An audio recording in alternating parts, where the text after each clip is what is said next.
Alors, bienvenue, merci de nous reprendre en marche. Nous sommes à notre deuxième partie sur le système de continuité d'activité. Aujourd'hui, nous allons parler des télécoms et les technologies de l'information en tant qu'outil important dans les systèmes de continuité d'activité. Première des choses, il faut maximiser l'usage. Il faut maximiser l'usage des environnements virtuels. Donc, nous sommes en pandémie. Vous voyez que pratiquement toutes les entreprises travaillent à distance dans un mode virtuel. Donc du coup, il faut maximiser réellement l'usage des environnements virtuels pour les réunions, voire les tâches traditionnelles d'entreprise. Et ce faisant, ceci aussi vient avec des risques. Ceci vient avec des vulnérabilités qui exposent l'entreprise. Le fait d'utiliser les outils technologiques, ça expose l'entreprise.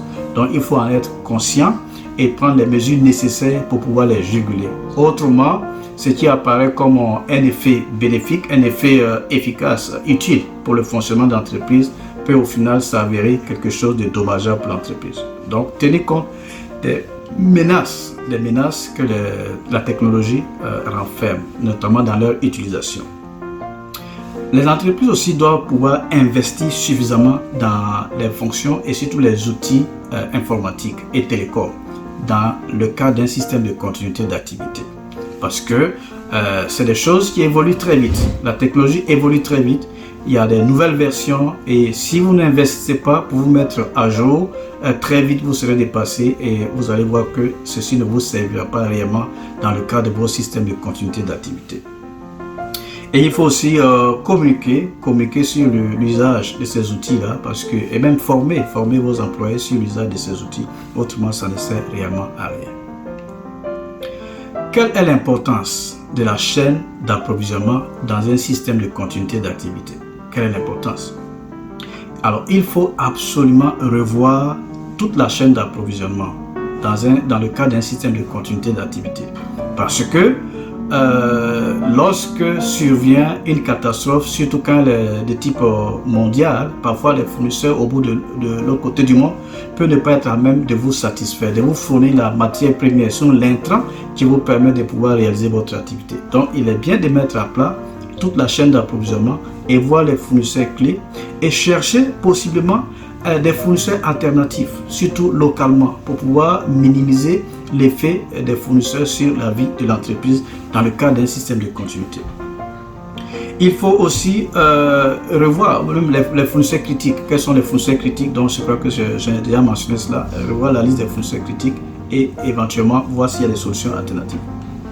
Maintenir une communication constante avec vos fournisseurs. Ceci est important dans la mesure où cela leur permettra de vous mettre en priorité lorsqu'il s'agit éventuellement de vous satisfaire dans le cadre des relations commerciales ou contractuelles qui vous lient. Donc, maintenir une communication importante et permanente avec vos fournisseurs. C'est important pour le succès d'un système de continuité d'activité. Alors, nous venons à la dernière partie. Que gagne une entreprise à implémenter un système de continuité d'activité? Les avantages sont énormes, bien entendu. D'abord, ceci donne une meilleure prédiction et une meilleure réponse aux situations de crise. Un bon système de continuité d'activité permet également de protéger vos employés. Ça permet aussi de maintenir les activités vitales de l'entreprise, le maintien des activités vitales de l'entreprise. Et aussi, cela donne une meilleure compréhension même de votre entreprise. Vous avez un système de continuité, cela vous donne une meilleure compréhension de votre entreprise. Cela permet de réduire les coûts, parce que les coûts que engendre une catastrophe sans un système de continuité d'activité sont plus élevés que le coût qui revient à implémenter un système de continuité d'activité en place. Donc, mieux vaut le faire plutôt que d'attendre les catastrophes et plutôt être dans un mode de réaction. Et le système de continuité d'activité vous donnera une meilleure notoriété. Ça va aussi vous donner un avantage concurrentiel, naturellement. Et ça va également accroître la confiance des clients dans vos systèmes. Donc voilà un peu les bénéfices qu'une entreprise peut gagner à implémenter un système de continuité d'activité. Alors merci beaucoup d'avoir suivi ces différentes capsules. Nous sommes pratiquement en train de sortir de la pandémie, mais les catastrophes ou bien des situations de ce genre, le monde va encore en connaître. Ça peut être une guerre, ça peut être un tremblement de terre, ça peut être des grèves, ça peut être même la perte d'un employé. Donc implémenter dès aujourd'hui un système de continuité d'activité, ça sera beaucoup meilleur pour vous, pour demain, advenir ce genre de situation que je viens de décrire ici. Si vous voulez en savoir davantage, n'hésitez pas à nous contacter. Forma2 Incorporated, nous serons là et nous pourrons vous donner les meilleurs conseils. Nous pourrons éventuellement vous aider à implémenter les systèmes de continuité d'activité. Merci de nous avoir suivis et à bientôt.